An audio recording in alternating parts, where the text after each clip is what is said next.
Well, welcome to another episode of Anomalies.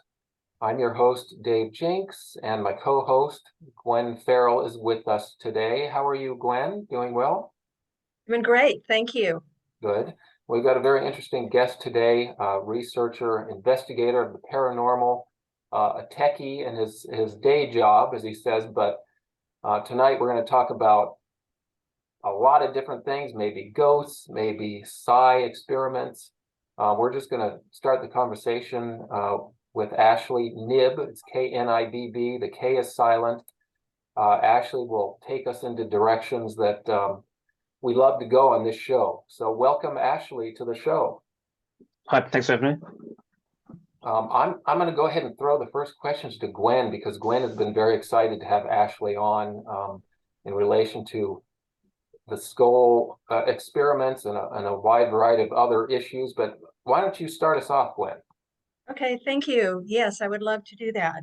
When I was researching for one of my books a few years back, I was looking into reports that are coming more frequently of people who have contact with extraterrestrial beings, primarily abduction type experiences, who say when they're on the craft, they meet a dead relative.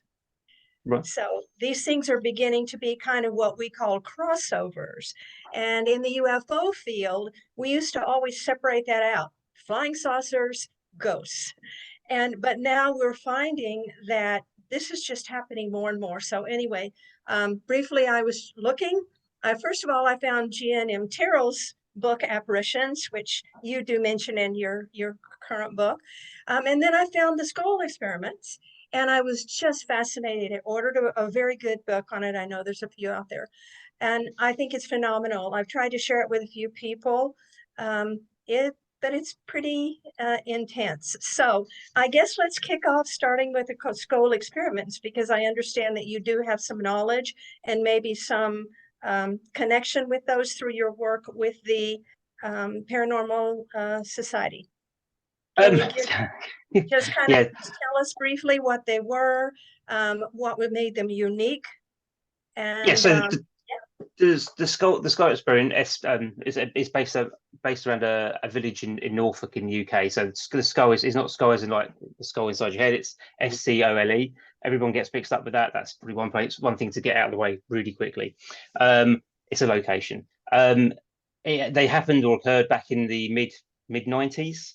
A spiritualist group, as I'd probably call them, of trance mediums got together and started putting together what I'd call a process, or other occultists might call it a ritual. I don't know what you would call it, where they would go through a particular pattern of events in order to connect with spirits on a particular different plane or something like that.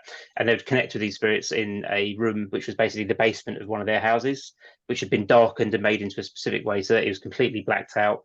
And then in that environment, they could have basically like a seance.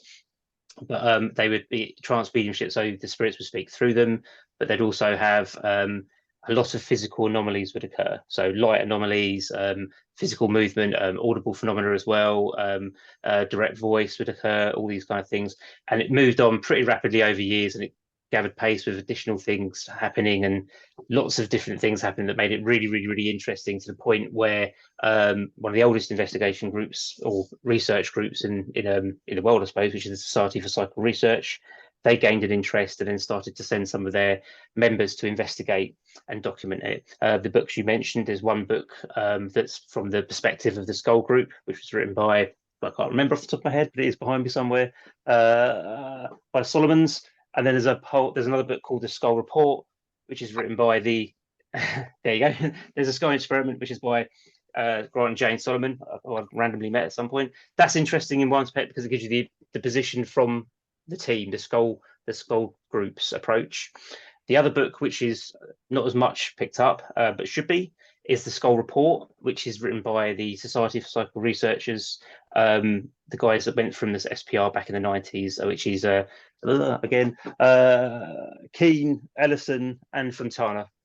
Those three guys, they all went, and they basically what you see in that book is and it is a huge report that they put together, and then they submitted it to the Society for Psychical Research, and that became one of their proceedings, because the society releases 4 journals a year, and then sometimes the proceedings that goes with that as well, and that contained all the information, evidence, everything they captured together, their theories around it, their conclusions, the discussions, understanding of what could possibly be fraud and what's not possibly fraud, and all that kind of stuff. So basically, they dug really deep into this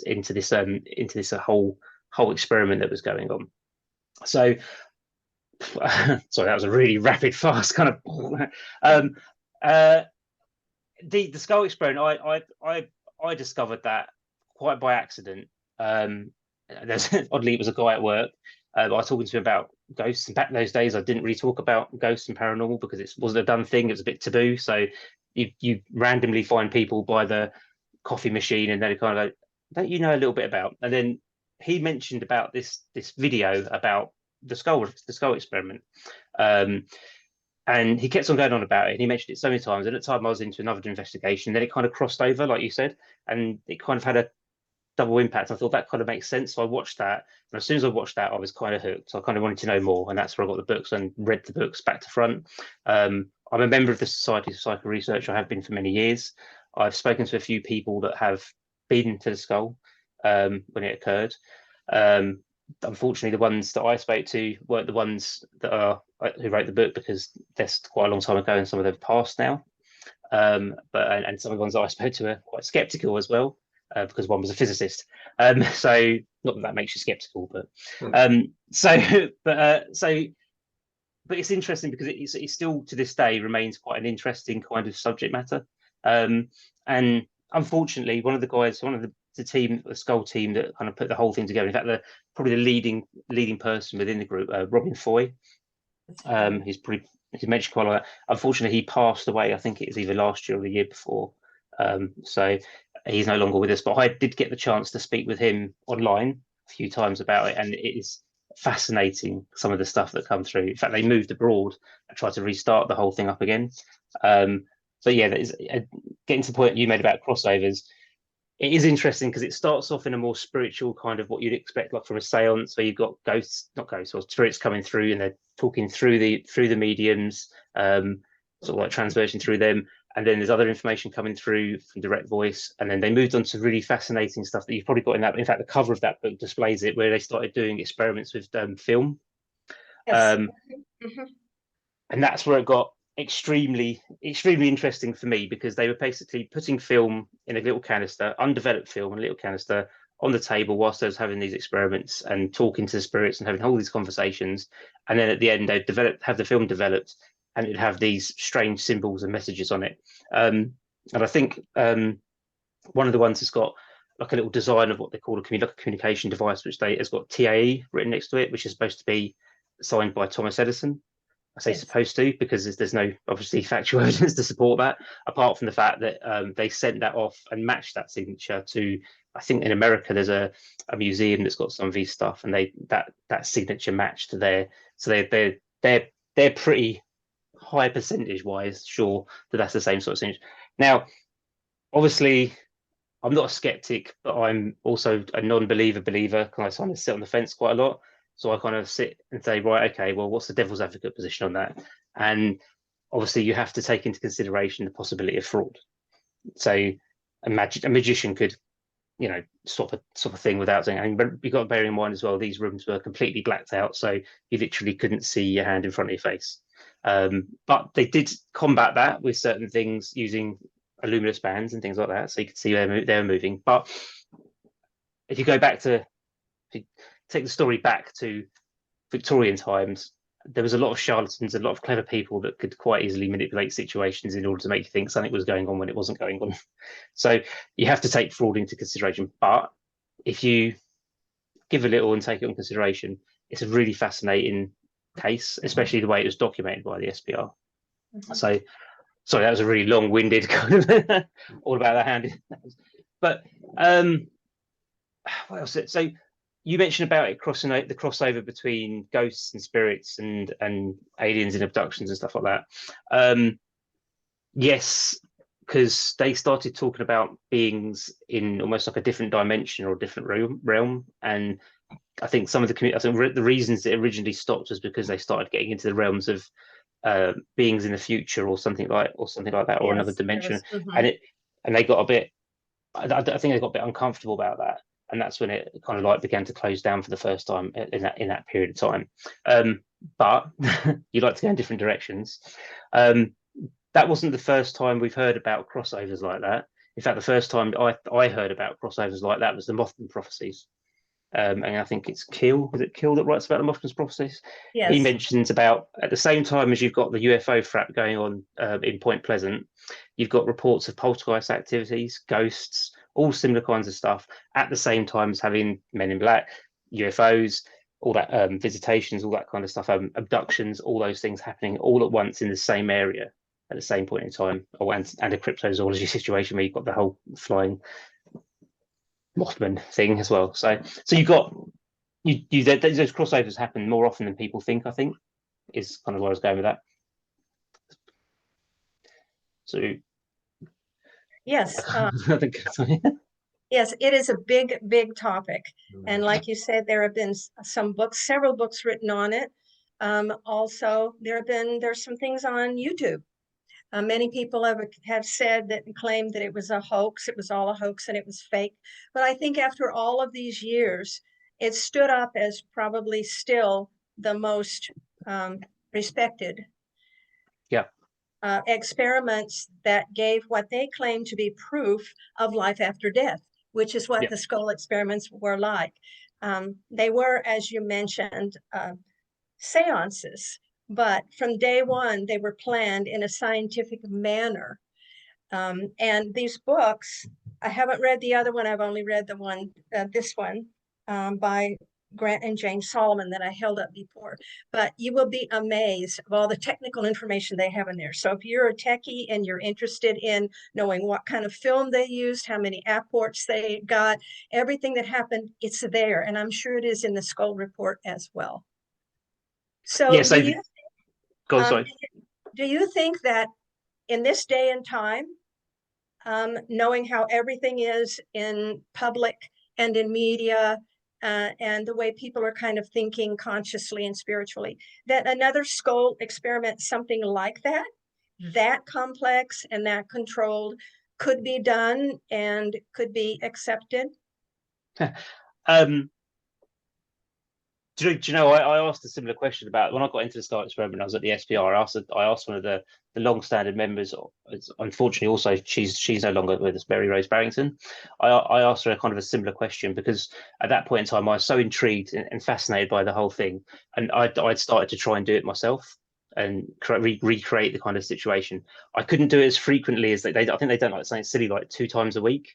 Yes. And there was literally, I just literally couldn't get people to get. We're so busy these days. I couldn't get people together like once every fortnight, let alone 2 times every week, in order to focus on it. And that's one of the important things I think of it, the Yes. focus and the continuity of it. That helps with the whole process. I spoke to Mary Rose Barrington about it and sort of said, I've been doing these seances a bit like the Scole experiment to try and do that. We'd even built the Thomas Edison communication device thing. We'd even built that with a germanium device, I think it's called. We'd even built one of those, and we was trying that out. And I said to her, so we're doing these experiences, we're getting a few things like anomalies, taps, raps, that kind of stuff, which is quite interesting and fascinating. We had some mediums in the group as well that were picking up some bits and pieces as well, which they thought was really weird because they were picking some random events and all that kind of stuff coming out of it. And I said, and she goes, she just turned to me and asked, said, are you doing it in the pitch black? And I was like, well yeah, because that's how the next guy goes, come back to me when you're doing it in the light. And I was like, ah. So to answer your question, yeah, we could recreate Scole, but then we'd just be recreating Scole. We need to get to the Yes. point where we're getting all this stuff happen in daylight, in bright light, like in the room that I'm in now. And then there's no precursory of like, well, it's pitch black, so you could be quite easily just, doing it on the side or something like that, and you're not pulling in, you're not open enough to show that there's nothing going on here apart from something spiritual, paranormal phenomena of some kind. And I think that was the key that I took away from that one conversation I had with her, is that if you really want to level it up and really do that kind of research, you need to take it to the next level beyond what's already gone to. So if someone wants to do it again, they need to be able to do that and get that phenomenon that happens in the light.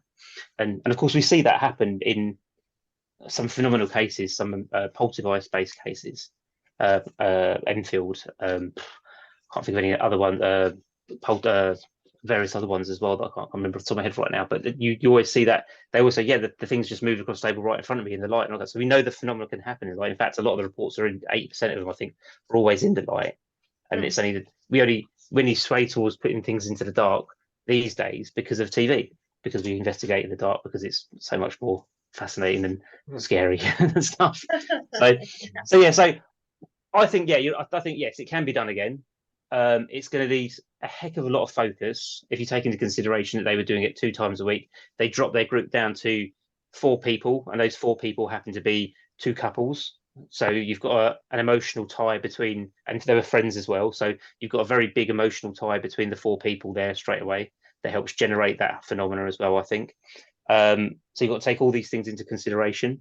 There's immense focus there, belief as well, and belief in the process as well. Robin for you, and they came up with this process and how they go through things, playing music and all that kind of all those things, and going through certain guided meditation, all these aspects of it. All that is a very, very important part of the process, I think, to get into the right headspace so that the phenomena can happen. Now, that's where it goes off in 2 directions, I think.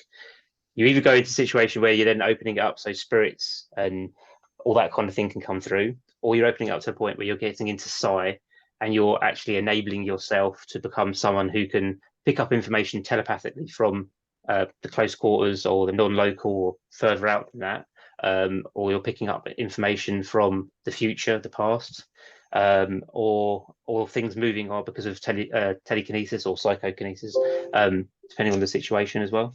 So I think the possibilities are there, but we need to explore them further than what they were explored before. And the problem these days is the focus and time of everybody to get into that kind of situation. It was a huge commitment of time and energy for these people who were willing to put 5 years of their life into this regularly to get this material. So thank you very much. It was nice to hear from someone who's a bit more knowledgeable about it than I am. So yeah, David, you want to carry us forward? Yeah, I've got so many questions. I'm looking up references here that Ashley's talking about and making me think of, oh, that and this and that I've read about over the past, 20, 30 years. But I want to ask you, Ashley, about Dean Radin's work. Right, yeah. Formerly of Princeton. I don't think he's still, I think he's retired. Or with the Princeton Engineering Anomalies Research Lab, I believe, which I actually visited before it became defunct, and that was a very interesting experience. But I know that Dean has been in the middle of all this, the psi, what we're just kind of lumping into the category of psi, PSI. Are you familiar with Dean's work? And again, coming from a very scientific background, that's why I like him. He's a scientist for sure by any definition of the word, but he's very open-minded, of course, and he's not afraid to venture into some of these areas. And part of the reason he's not afraid is that the evidence is compelling. It may be a very small deviation from chance or randomness, but it's statistically significant nonetheless in the meta studies that this pair group did and that Dean Radin talks about in his several books. What do you know about Dean's work and comparing it to the Scole experiments? What can you tell me about that group of scientists that Dean Radin has worked with? So I think he heads up a group. I can't remember what the name is. I think it's like IONS or something like that. I can't remember what the actual title is at the moment. Ions, yeah, I believe. Ions, yeah. IONS, yeah. I'm rubbish at names for some reason. I don't know. No, that's it. Yeah. The Sciences. That's it. That's the one. Yeah. Yeah, I'm familiar with his work. Read a couple of his books and things like that on bits and pieces around psi, and I like the way he writes. I really love the way he writes because, like you said, he's scientific and he's putting the facts together, but he takes you on a little journey and a story and builds up the bigger picture so you can understand this and places you in that position where you're kind of going, okay, well this information is compelling now. It's like this is I think one of them is like Supernormal. Like you see that there's a potential for people to have these abilities that are beyond the normal situation that we sort of are used to. And it's not just people reporting that they've had these abilities. It's lots and lots of work that's been done in the background through parapsychology and research in that field that's built up lots and lots of tests and experiments that have given the data that back it up. I mean, the work of himself, that he's done all those kind of stuff around various different size Ganspell's experiments that have been done, go all the way back to Duke University as well when they were doing experiments as well. You've got so much compelling information. In fact, I think there's more compelling information and data that's been gathered by some of the experiments that have done in parapsychology that we should be looking at it now kind of going, this is pretty positive surely, but they're still skeptic about it at the same time because it's not quite there. But also in that parapsychology work that Dean does as well, and what some of them do over the academics in this country as well, they're all linked into the SPR as well, funny enough. They probably are more stringent about the work they do and how they do their work, and to ensure that their experiments are quite almost flawless and in that kind of sense, to make sure they're capturing that right information. So like you say, when they get that result come back and it's greater than chance, they know that it is greater than chance and they've not missed anything, and then it becomes compelling and interesting beyond belief sort of thing. So I like all those bits and pieces because it kind of gives you that kind of aha moment, because it's like, well, science is doing all this and academics are doing all this, and we don't always hear a lot about that because all the other stuff is that we showed is all TV and ghost hunters running around in the dark looking for demons, and they're missing all the work that's being done by academics. In fact, I often hear people turn around and say, oh, ghost hunting or the paranormal hasn't changed in 10-20 years. And it's like, well, they haven't read any journals, or they've not spoken to any academics, and they haven't seen all the work that's been done in the background sort of thing, and how that helps and stuff like that. So more people should look at that stuff because that's a lot, and it backs up the other part of it as well. Yeah, begins to get it on board. You brought up a couple times here the how easy it is to try to capitalize on the spectacular, the sensationalistic nature of some of this stuff. Ghosts, it's scary, it's filmed in the dark. You see these guys sneaking through the forest terrified, or at least that's how they portray it. In reality, I think most of those shows, it's 98% nothing that they turn into something to sell on Fox 13 or whatever, some entertainment channel for the most part. But and then you, like you said, you contrast that with work over decades from this IONS group or the Scole experiments. And it's to me, I mean, if you understand science at the most basic level, that you're testing hypotheses and you're ruling out the normal, when you get a return that says, hey, this is way outside normal, even if it's just a tiny amount. I mean, the number is tiny. Like, I think Dean summarizes the experiments he talks about as they contain weak cumulative evidence, something, which is not nearly as sensationalistic as Bigfoot, seen in the forest or whatever, but weak cumulative evidence, if it's statistically significant at some high level of confidence, it is more compelling than any single video or even group of videos, short of maybe Gimlin Patterson, where you actually see a creature walking, that can be analyzed and looked at by locomotive specialists and whatever. It doesn't carry the same weight as big fancy pictures, but I think what you're talking about, the cumulative evidence, is what becomes compelling over time. You just can't throw it away as insignificant, because it's literally significant by any standards that we hold it to scientifically. So I want to bring up, well, you said so many things. Let me ask about the apports. I think Gwen mentioned that too, or mentioned something about that. That is literally, why don't you define what that is for the audience, please? So an apport is an object, I suppose, got to be vague as possible because it could be literally anything.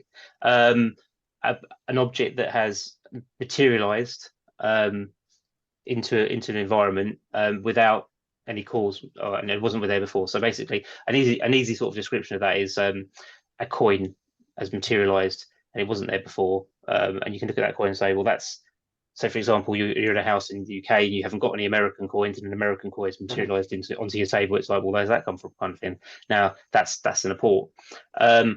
Interestingly, in Scole, I think they got several things, including a newspaper as well, and I think that was even carbon. I'm not sure it's carbon dated, or so they definitely researched it so that they dated it, and it was very interesting. The results seem to say that it was quite an old paper and all that kind of stuff. So it kind of married up a little bit, although there's speculation around that, because there always is. That is physical evidence, which Yep. in normal cases compelling. If you're in a courtroom, that's very compelling. Although if you're in a courtroom, testimony is also compelling. It can be, and it comprises the bulk of the evidence in a legal case for the most part. That's something, the point I like to make to skeptics is that witness testimony holds a great amount of weight. And so when you're talking about people that have been vetted and who have no reason to lie and have been watched from every angle, and there's still no evidence of fraud, trickery or whatever, that becomes very compelling too. So when you marry physical evidence with the witness credibility, you get some very compelling overall evidence and towards what you're trying to investigate. So are these apports in existence? I mean, were they kept for further analysis? Do you know anything about that physical evidence? I think the Scole group kept them. I think some of them are analysed, that's for sure. Not of them. I can't remember. I did used to remember the number off the top of my head. I'm going to go. I think it's somewhere in the region of 100. I don't know. Correct me if I'm wrong. I think there was a heck of a lot of them. I know that. And they varied in all different shapes and sizes, and I think like coins and newspapers and all kinds of different things, stones, rocks.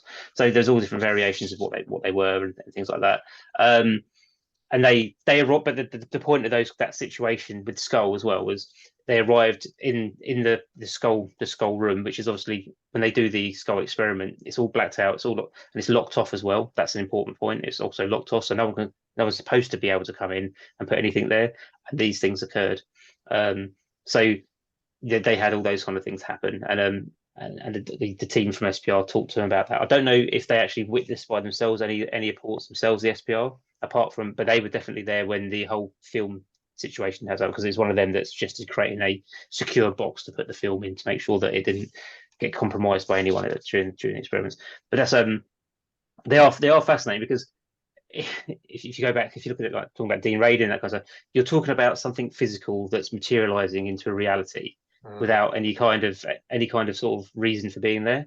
Everything around us, we always think it has a reason for being there. I mean, the bookshelves behind me, I built them and put them there, so I know where they came from, and I got them from IKEA.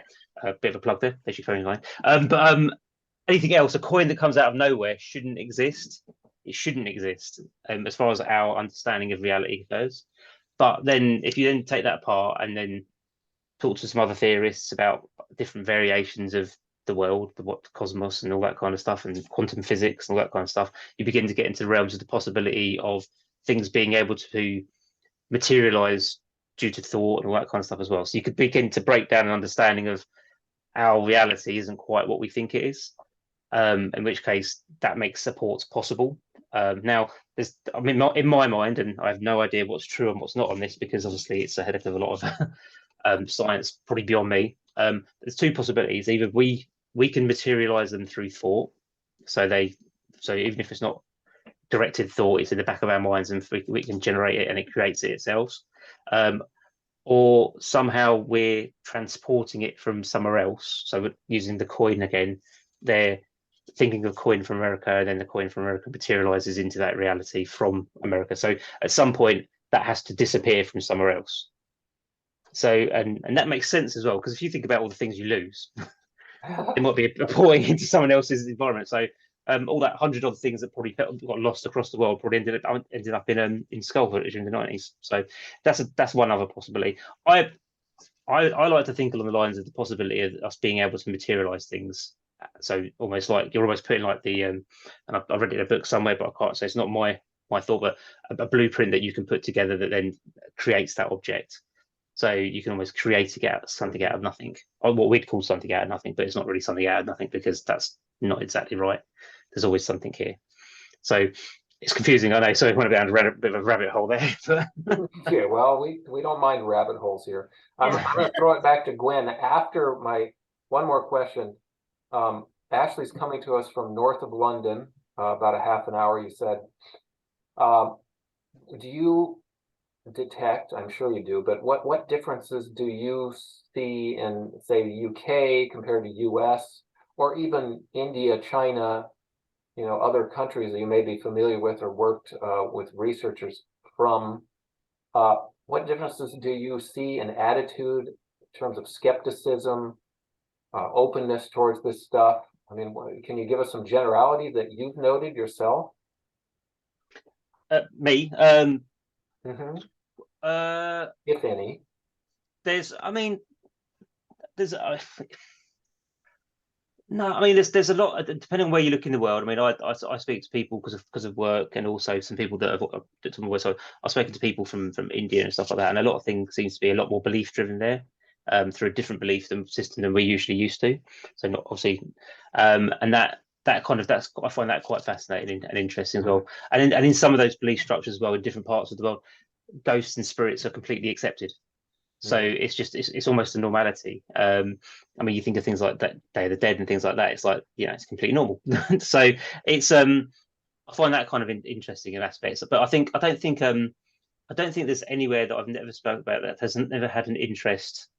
Has never had an interest. Yeah, has never had an interest in the paranormal in some shape or form, or asked a question about it, or been interested in what I do and looking into it, or wanted to know about. So what do they think happens when, and sort of that kind of question and stuff. And it's quite, and even varies from, like we've been speaking earlier, that varies across the board, from ghost spirits, UFOs, cryptozoology, more mythical creatures like vampires and things like that as well. All that kind of encompassing kind of supernatural kind of aspects of things as well. People have always got A, an opinion, and B, always a question about it in some shape or form. And I like that, because it makes this whole subject something that keeps us always talking about something. We may not agree, and sometimes we completely disagree, but we always have something to talk about. And I mean, I suppose your question there does influence one important fact. So I wrote a book with Sarah Chumacero from Australia, and we collaborated and put that whole book together, and we'd never even met.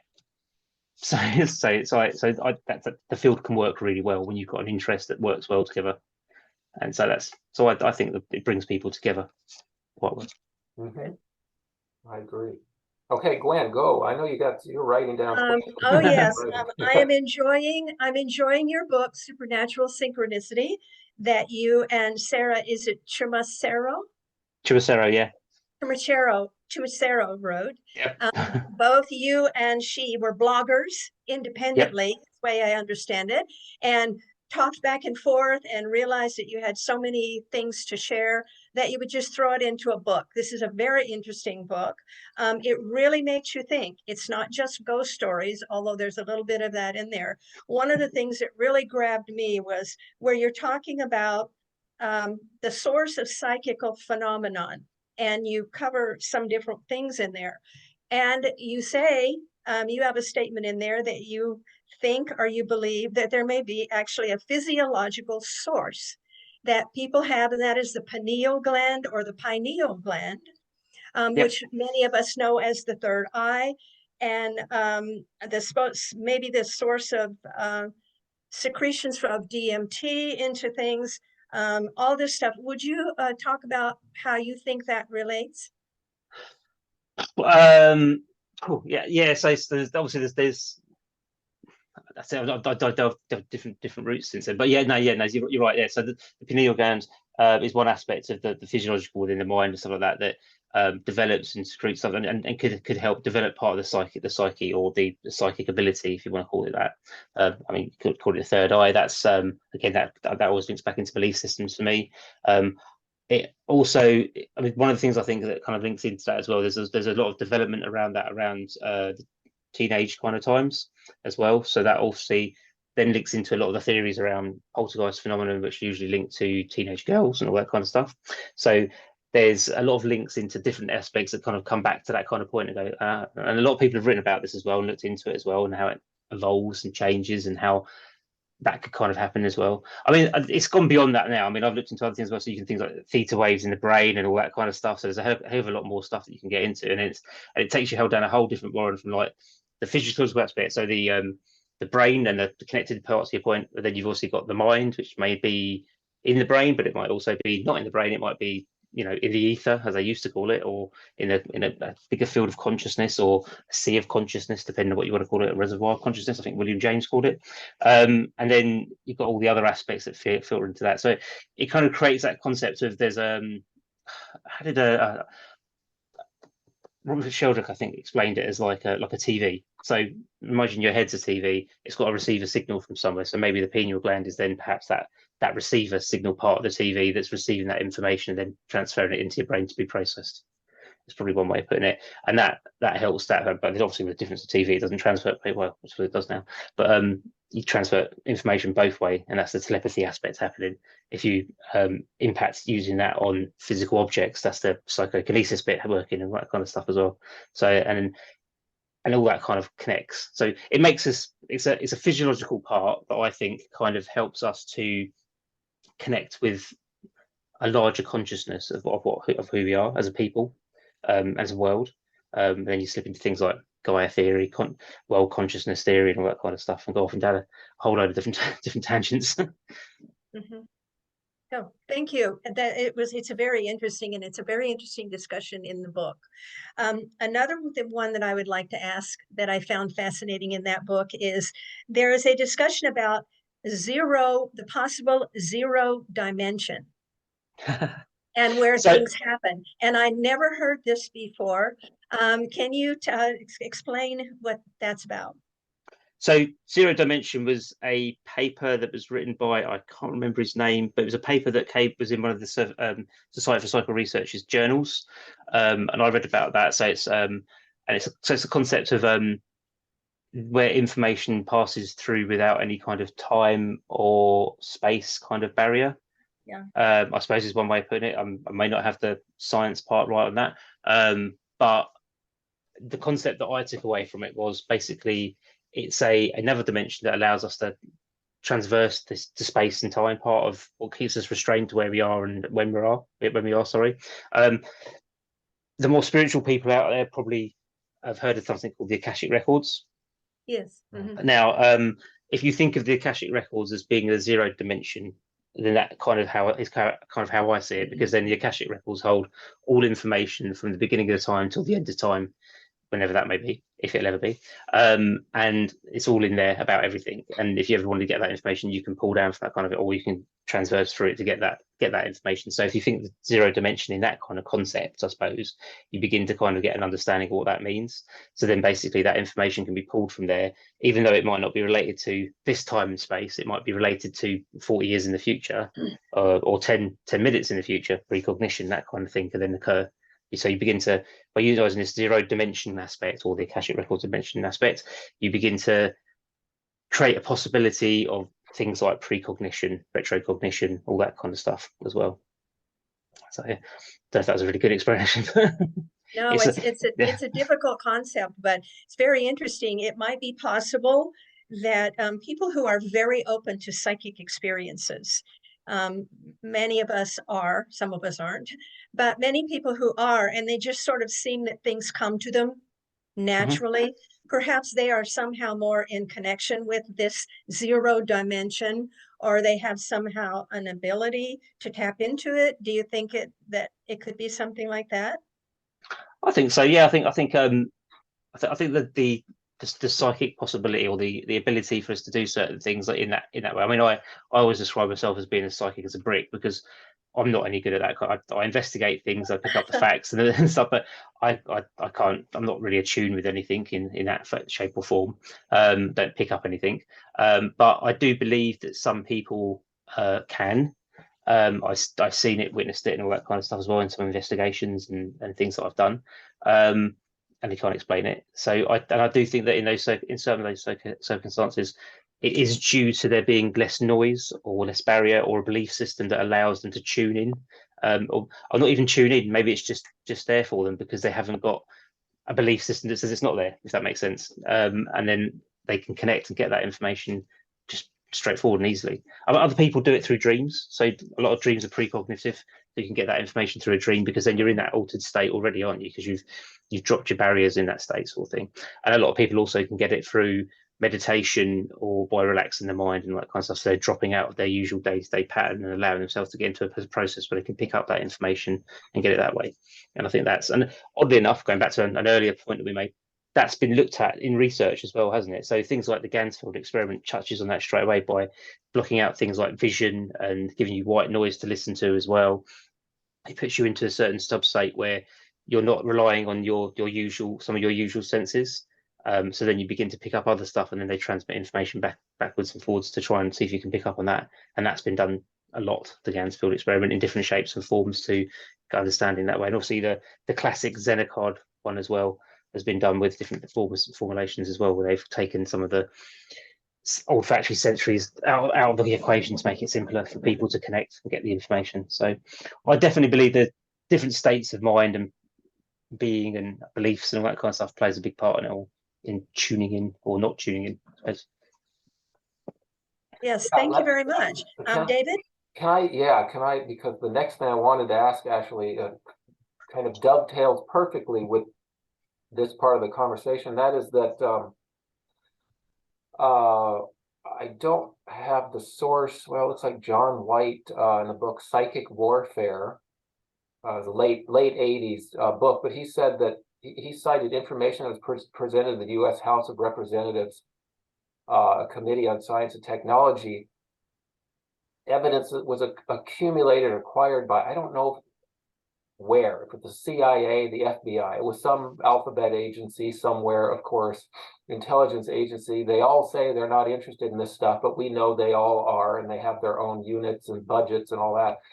So some of that evidence came out and appeared in this committee. And the conclusion, the way John White put it, is that interconnectedness of the human mind with other minds and with matter that would appear to be functional in nature and amplified by intent and emotion. And the part that's interesting to me is the intent and emotion. Well, we've talked about the intent here. Of course, if you have a psychic or a remote viewer who's given a target, your intention is to see that particular thing, or a port, create an port or whatever, materialize something, or read someone's mind. I'm sure that's what the CIA was interested in, or see their weapons depot.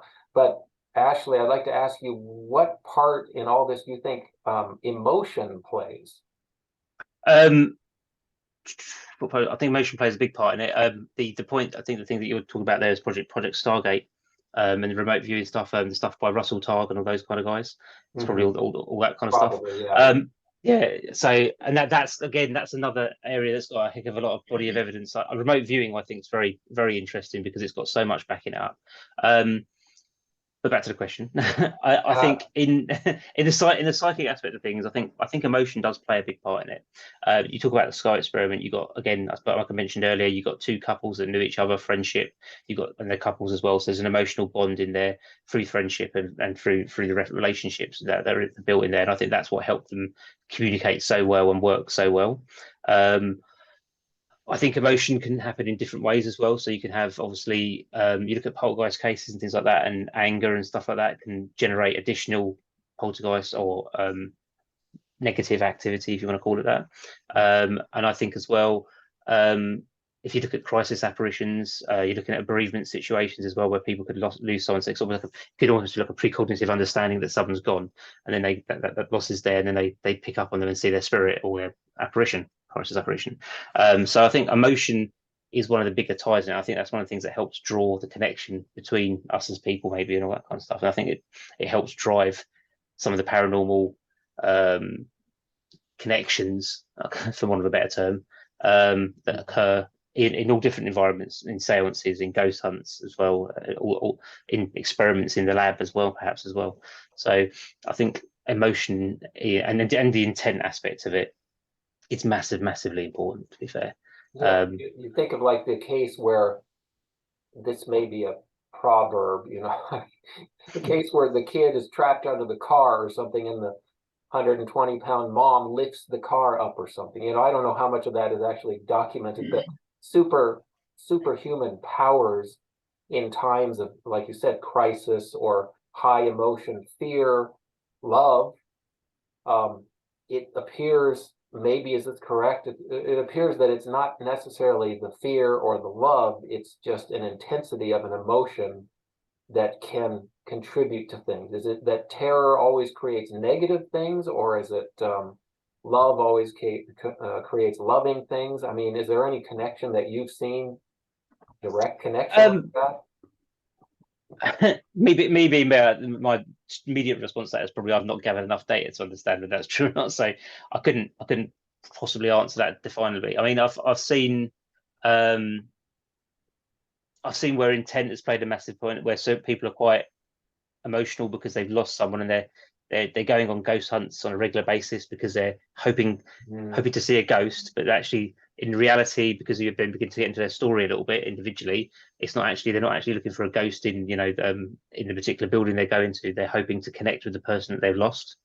So loss can obviously generate that concept, and they all often seem, not all the time, but often you'll see those people are heavy believers for the fact that they're not necessarily a believer, but they want to believe because they want something to have changed. So they're seeing things, but they're not really seeing things, and that can kind of. But I don't think that's a true judge of the situation. I've seen situations during trance mediumship where spirits have come through mediums, and the emotion and everything is like a whole different person, and that connection is prolonged because of an emotional situation, and that's continued and become more and more intense, and that's quite fascinating to watch. But at the same time, I've not seen. I don't think I'd have to be honest and say I don't think I've seen enough evidence to support whether a particular emotion has a particular outcome. Yeah, and I wouldn't want to classify it, because I don't know whether that's be exactly the same thing. I think the emotions means things to different people, don't they? Even though they have set meanings, they mean things to different people. it'd be very hard to define what a negative emotion is, or a negative situation even. So the last question, I'll throw it back to Gwen, is that we talked to a lot of different people and a lot of different phenomena, and there seems to be, at least I've concluded, there's a trickster element, a creative element to whatever we call it, the you know, other worlds, afterlife, the zero dimension, the ether, the Akashic record, whatever, these other realms. There seems to be a very creative force that's traditionally associated with trickster archetypes, characters, you know, elves or fairies or gnomes or whatever. Can you talk a little bit about the trickster aspect of the fun, the playful aspect of all this? Which mean as in like when you experience a phenomenon that seems to be playing with you in a communicative kind of way. Yeah, I mean, sometimes I think about that. I think, and it goes back to that kind of concept of it becomes an understanding of the source. I mean, in those scenarios, is it, because when I've experienced or seen them happening, they've often been on ghost hunts of groups, so of what I call ghost hunt events. And when they occur, it often seems to be a group of people that are almost playing with that situation. They all believe that they're communicating with the spirit, but I look at the situation from an outsider kind of point of view, kind of watching the whole big picture, and it often feels a lot more like they're playing with their own mind sometimes, because it's like I'll expect whatever this response comes back as. So a torch, for example, is flashing at me. I take that as a response to a question, but I'll make that response to the question be the response that I'm looking for, rather than the response that should be there, which is the torch went on and off. It doesn't necessarily mean the answer to a question. So it's almost, but because they're getting that continued response to what they think, it's like they continue to move it along, and that kind of like creates this kind of playful aspect where it's a back and forth and a back and forth and a back and forth, and it's like, but it's not really going anywhere. And often they'll attribute that with this is intelligent communication, but it's not intelligent communication, because it's not it's not interpreting anything. It's literally one reaction versus another reaction, and you have to take the format out of it, and you're not getting anything back from it at all. And it's just that continuous play thing, which makes me think it's more to do with psychokinesis. So it's almost like they're willing that event to happen, and they're willing that event to happen, and they're willing that event to happen again, and then they're taking that information and interpreting it differently. So, but you are right, yeah. But if there is a trickster element, I think that the trickster might be us. Yeah. our own mind trying to trick ourselves, perhaps. Yeah. Well, we're inherently creative minds, I think. You just have to look at dreams Yeah. that everybody has to understand how creative the mind is. It's almost like it needs to create whimsy and chaos just to survive. Dreams is a whole other area. We need to get researchers on who can talk about dreams, but they fold into all the stuff that we're talking about here. But anyway, I've got a few more questions I'll save to the end because we're about an hour here. I want to let Gwen get in here. Okay, thank you. I think I only have one more question, and this was one that I thought of before, but also you just now were talking about ghost hunters, groups and shows and things. We know that ghost hunters have been around for centuries. People have been trying to talk to ghosts, and especially London, England is a real hotbed of that stuff, or has been.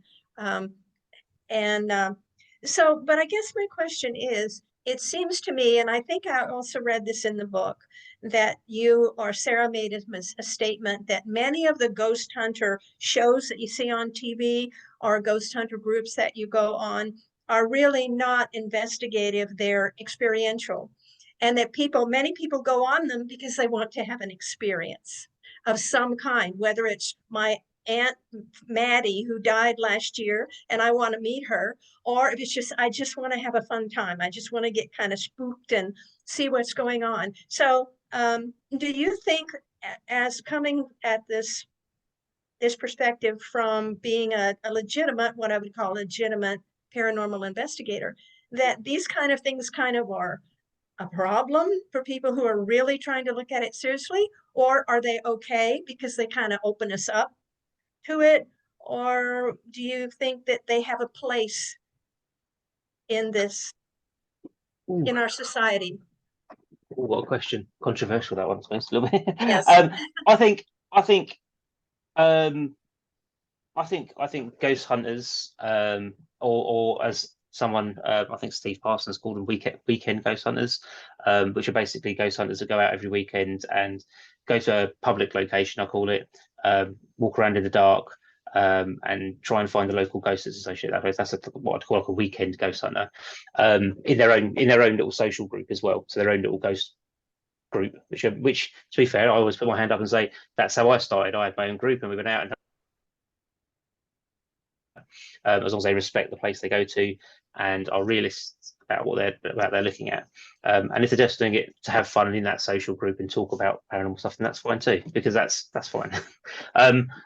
Ghost hunting events, teams, groups, I don't really have a problem with them as well. I think they provide an experience, and a really good one now, because we're at a time where ghost hunters or paranormal investigators used to be scarce, and often laughed at, and there's a taboo subject and all that kind of stuff.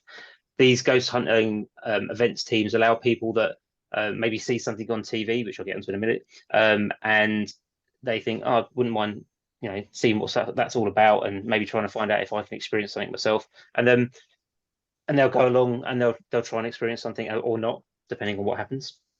And I think that's a really good way to introduce people to the subject. I think probably if you take 10 people, probably one of them will become a serious investigator out of that, because they'll get hooked as that happens. Because I went to my first ghost hunt event, and literally had an object vibrate across a desk in front of me, and I was sitting there kind of like, how did this happen? I've got to work out what happened, because I can't allow it to completely, never figured out how it happened. It just happened. But I was hooked after that. I wanted to investigate everything and debunk things and all kinds of different things. So I was hooked after that. So it does work. Others will just keep going on a ghost hunt and trying to get that experience or believe they're having that experience, and that's fine too, because it's it's helping. One of the things that the ghost hunter groups and the ghost hunter events things do, especially here in the UK, is they're injecting extra cash a lot of the time into historic buildings and things like that. So they're helping them along. So I think that's a good thing, because it means that we're keeping them open. Museums, things like that, are staying open because they're getting extra cash injected into them. So I'm happy with that. That's absolutely fine. As long as they understand that they're not, a ghost hunt isn't a hands down full-on investigation of phenomena and all that kind of stuff. A phenomenon can happen and you can have an experience out of it and you can create a witness statement out of it, but it's not a full-on investigation. If you have a full-on investigation, you have more serious ghost hunting teams that do that, and they'll go in with all the gadgets in the world, document everything. That's the most important thing, I think, in my opinion, and I have to put that in there. An investigation isn't an investigation unless you've documented something out the other end of it. Now, these days, videoing everything seems to be okay. I'm a bit old school. I'm not particularly a fan of that. I think there should be some kind of report or something that says what you've done and what you've captured and what you've tested, to get the science aspect. And I think that's investigating. I don't think coming out of it and going, I've got a YouTube video is enough. It's interesting, but it's not quite enough. It needs a little bit more, I think. And I think the TV shows, oddly, I've kind of done a U-turn on those. I used to hate them because I think they used to be really bad for the paranormal, because they do portray the whole situation, the bigger picture, in a really bad way, because they don't show what a true investigation is, or they don't show how much effort has to go into a true investigation, and it's not all about walking around in the dark with a camera and hoping something happens and all that kind of stuff. There's a lot more to it than that. Ghost hunters used to do it where they used to review the footage and all that kind of stuff and show the kind of process. You don't get a lot of them do it these days now. There seems to be a lot more sensationalist shows that kind of seem to be more ventured around demons and scaring and all that kind of stuff, which is a bit of a shame. However, they still generate an interest in the subject that then gets people to go to a ghost hunt event, that then gets them to experience something, that then makes them join a ghost group, that then gets them more interested, that then makes them become an investigator. So there's a different route that gets someone to become really serious about it. So you have to take into consideration sometimes that although we might not like the way people get there now because of TV and ghost fence and all that kind of stuff, they do get there, and it helps. And I probably put my hands up. I probably started by watching. Well, I started with a personal experience and reading books and stuff like that. But then I got back into it, and when I got back into it, it's because I watched the TV show. I went to a ghost hunting event, and then I started my own team, and then I discovered the SPR, and then it kind of went from there massively. So I think they're all important. Is probably where I'm getting to it, but in their own place. And I think the bit that's only missing at the moment is there's a blur between all the different parts of it. So your ghost hunting event, thinking they're investigating, and smaller ghost hunting groups that do it on a weekend basis, on a social basis, aren't really investigating, yet they're saying they're investigating, and it's not quite getting so. And sometimes the TV periods are they're not really investigating, this is kind of, it's entertainment, if they're honest. And a lot of them say at the beginning, to be fair, they do say for entertainment purposes. So it's right there in black and white. Or, yeah, thank you. Sorry? David? That kind of falls under the category of any publicity is good publicity, I guess. And I tend to agree also that the more exposure we get, and you mentioned in different countries, India, I think, for example, there's already a belief or an acceptance, or Native American cultures maybe in this country, there's already an acceptance of the spiritual, whatever, that covers a lot of things, but just accepting that it's probably in existence helps open our minds to the point where we will fund studies, and we will be okay with scientists looking at different things, and spiritual leaders, coming together to try to unravel some of the mysteries. So I tend to agree also. I don't like the extreme skepticism that we get out of the scientific community, though. That I think is much worse for the overall subject than even the hokiest, sensationalist TV show. I think the rampant skepticism is probably more harmful overall. But you need skepticism. But what are your thoughts on that as far as the skeptics, scientific? It's an interesting point, because I was reading something the other day actually in a book, and it's a comparison kind of thing, because one of the things I come quite a lot in the paranormal field is extreme believers, and from that you get a confirmation bias. So it's all ghosts and it's all spirits, and it couldn't possibly be psi or anything like that. So it's it's one thing and one thing only. That's it. And like you've just mentioned there, you've got the other flip side of that, which is almost like the extreme skeptics that are there's no such thing as ghosts, there's no such thing as spirits. There's not even anything called psi either. That just doesn't exist. There's a logical reason behind it all. And I mean, to name a few, like James Randi, probably is probably one of the most famous ones, right. for putting up the £1 million and all that kind of stuff, or $1 million, should I say? Yeah. So there's him. There's a few others as well. They've gone straight. Some of them also proven to have gone. I think what's the organisation? Is it PsyOps or Psycops? They had. Psycop, I believe. Yeah. I think some of the people in that organisation as well went to the complete extreme of almost falsifying information to prove the point and all that kind of stuff. Right. Now that for me is like, and they're supposed to be scientists, and it's like, well, that's extreme. That's extremism and bias. They've gone completely the wrong direction. But then I don't sympathise with them, but at the same time, I can see where they're coming from when they're dealing with people that are on the other side of the fence, are extremely going the opposite direction, going, no.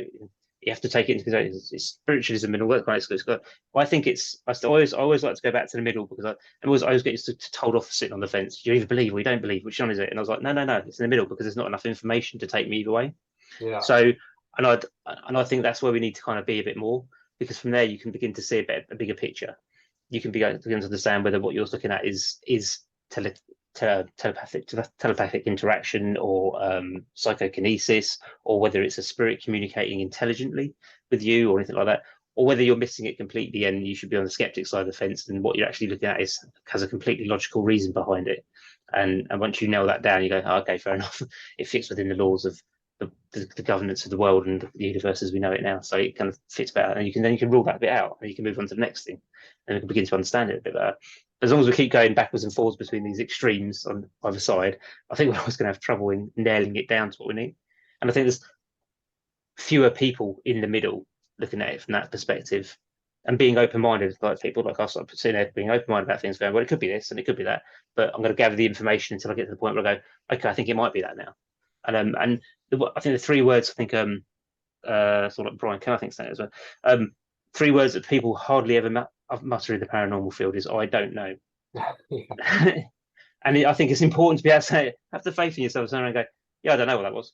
Well, the middle on the fence, as you put it, is a very uncomfortable place to be. I mean, with the analogy of sitting on a fence, think about how painful. You don't want to stay on the fence for very long. You want to fall off to one side or the other. Trying to balance that, balancing the skepticism with the belief, is probably the most difficult challenge in all of, well, everything, being a human, because we want certainty inherently. Nobody likes to live in chaos all the time. But in areas where we're not getting certainty, and we're not likely to ever get certainty, this it's very uncomfortable. So like you said, I empathize with the scientists who have been taught that you should know things with certainty and you should move on to the next thing that you solve, And I also empathize with the other people who operate on belief and emotion. We need belief and emotion in order to move things forward, as well as we need science to do the same thing through experiments. So being in the middle is where we need to be. It's probably the most difficult place to be also. But we got to keep moving forward and try to find that balance.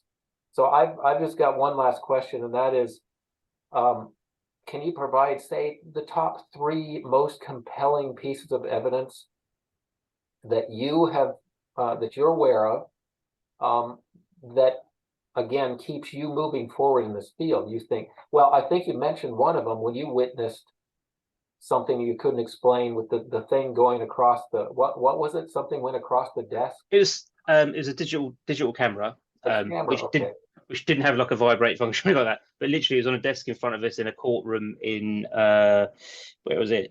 Salisbury Guildhall in UK, and it was in front of us, and literally someone was calling out spirit, as someone does in those kind of situations, and it just literally vibrated across the desk in front of us. And the person was with me shot out the door like a film, and I was like, I was like, I was like, that's it, I'm done. I was like, that's kind of why we're here, but okay. And I spent the next 30 minutes kind of going, well, could it have been a truck that had gone past, created a vibrator? No, okay, it's not that. Okay, so is it this? Is it this? Is it this? And I couldn't figure it out. I really couldn't figure it out. I'm bearing in mind I only had like 30 minutes to try and figure it out, which probably wasn't enough time. But then it was all going through my head, didn't it? And I look back on that situation now, and I think, well, back then I didn't know what I know now, and now that I know what I know now, it's a difficult one. I could probably put that down as being something like psychokinesis, because it could be the whole group are so focused, the emotions there, but it's like we're waiting for something to happen, we're really interested, the excitement's there, it's all building, and then they're focusing it on a spirit communication, all that kind of stuff. And I know that in my head, and I know that in some of the other group members' heads, confirmation from them, because I've spoken to them, confirmation from them wouldn't be a rap or a tap or what you hear about all the time. It would have to be something physical moving, and that's exactly what happened. So is it something, was it a spirit, or was it us that moved the camera? It becomes a question. So you don't get an answer, but you get a different question. No, it was personal, something that happened to you personally, and that tends to be the most compelling type of evidence for all of us. Do you have other it doesn't have to be an event, but I mean a type of experiment, the Gansfeld experiments, or the random number generator experiments, or ghost reports. I mean, there are a couple other things that really make you go, hey, this is real. So I've had apparitional sightings where I've seen apparitions like past the window and stuff like that. Like in a Kelvin Hatch nuclear bunker in the UK, I saw a grey outline of what I'd say was a woman, but there's no way I could have known that. Went past a window in a door when I was in that location, and I stopped to try to investigate that as well, and couldn't figure it out. The work that I've done at a pub in Swanage, that appeared on Paranormal Lockdown, I think, actually, for Royal Oak. We've done a lot of work there with trance mediumship and seances and stuff like that, and had some interesting things come through there. Bearing in mind, I always have to say this, bearing in mind the information comes through the trance medium itself, you have to take it as sort of like in a way of credit, but the information that came through was interesting. The changes in personality of the people that received the information that came through, and how they portrayed themselves and completely changed, was interesting as well. I mean, yes, you have to take into consideration the possibility of fraud, but when you spend a little bit of time with the people prior to it, got to know them a little bit and understand what their personality is like and how they are, then the traits just change completely. It's quite fascinating. So that was quite interesting. In fact, that location helped me change my route from where I was previously looking at physical phenomena and trying to debunk it, to going, okay, hang on a minute, there's a bit more interesting stuff around spirituality and mediumship and information transference and all that kind of stuff, and how does that work? And that kind of sent me down a different path, and that came with a whole raft of different bits and pieces that link to that. So that's an ongoing case still as well that I'm actually writing about now. So what else is there? Personally, yeah, there's been a few things. A museum, we had an object move by itself, and that was quite interesting as well. Again, though, when you look back on it, you're taking the information. We were calling out and asking things to be moved, and then they moved. So I look at it completely differently. So was it a spirit moving it, or was it us moving it? I always come back to that same question now. Is it us, or is it a spirit kind of thing? And how can you quantify which is which?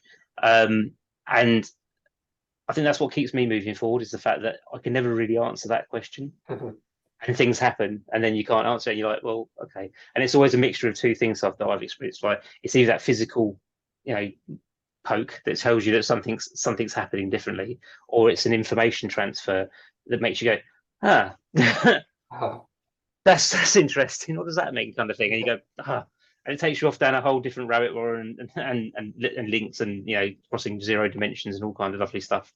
And that, yeah. So it's the thing that kind of drives me forward is a continuous amount of information that comes out of academia as well, and from ghost hunting as well, and investigating, and sometimes just talking to people in the field about their experiences as well, because that really gives you kind of like a nudge. Oh yeah, this thing happened. You're like, wow. And people contact me through my website and all that kind of stuff as well, and tell me their stories as well, and that makes it fascinating as well, because it's like, well, especially when someone from one side of the world tells you a story and things that have happened in somebody else's story is very similar to that, and you're like, wow, that's kind of cool. so yeah, there's lots and lots of I like to talk about different things, to be fair. But yeah, I think the inherent question is, as I mentioned a minute, because I don't know yet, I just have to keep driving forward for it to try and know more and understand it.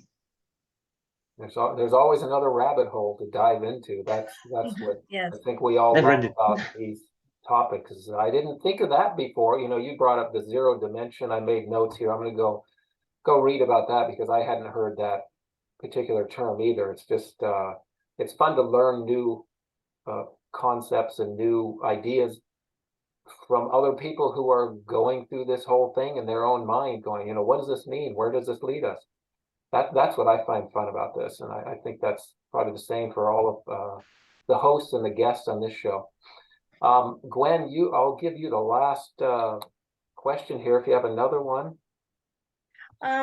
Well, I don't think so. What I would like to do before we close, though, is I want to mention Ashley's book. I have it on Kindle. I'm not sure that you'll be able to see the cover of it. It's called Supernatural Synchronicity. This is by Ashley Knibb and Sarah Chumacero.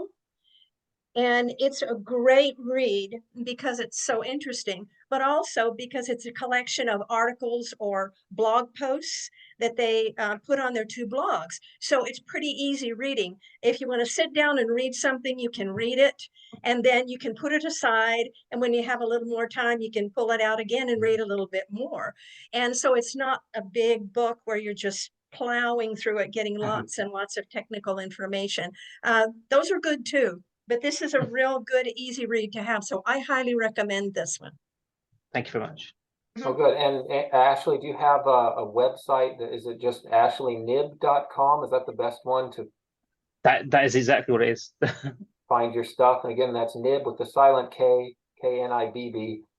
Yeah.